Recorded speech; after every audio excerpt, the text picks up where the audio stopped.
Professor Mahmud Yakubu was appointed chairman of INEC on November 9, 2015 by President Muhammadu Buhari. He is only the second northerner after Professor Attahiru Jega to head the commission.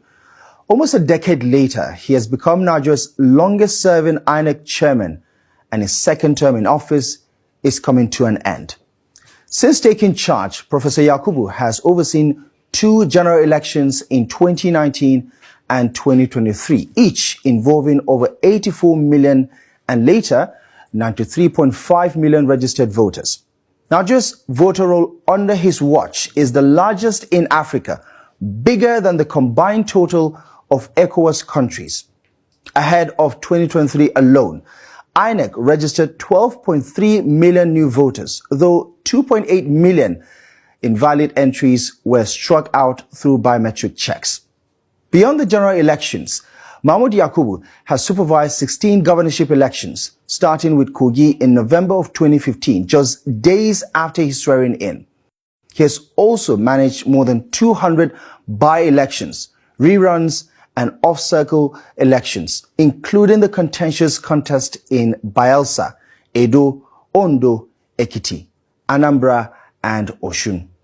In 2024 alone, INEC, under his watch, conducted 51 separate elections, 39 reruns, and 9 by-elections, as well as 2 governorship races. Every election under Professor Mahmud Yakubu has been followed by a flood of litigations, raising questions about the credibility of the process. After the 2019 general elections, political parties and candidates filed over 800 petitions at various election tribunals. The 2023 polls saw an even bigger surge, with more than 1,200 election-related cases across presidential, governorship, National Assembly, and State Assembly contests. While Nigeria's courts have become the final arbiters of electoral outcomes, the sheer volume of disputes suggests widespread dissatisfaction with INEC's conduct and the transparency of its results. Any observations on the presentation? Dino Melaye, party agent, PDP. I just want to be educated. I have bypass of the beavers responsible for the cancellation. I just want to understand what it means. Professor Yakubu's big push has been technology.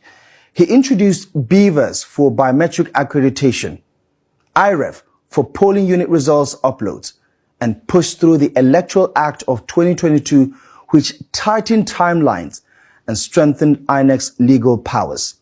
He also expanded polling units for the very first time in 25 years, rolled out continuous voter registration nationwide, and improved access for persons with disabilities. But the reality on election day has often told another story. In 2023, only 27% of polling units opened on time. By 9:30 a.m., less than 44% had started accreditation, and in the southeast, it was just 11%.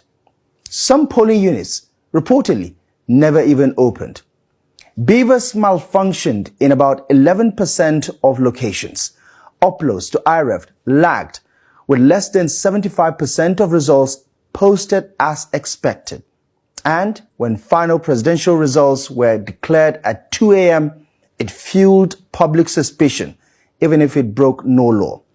Public trust has been his biggest weakness.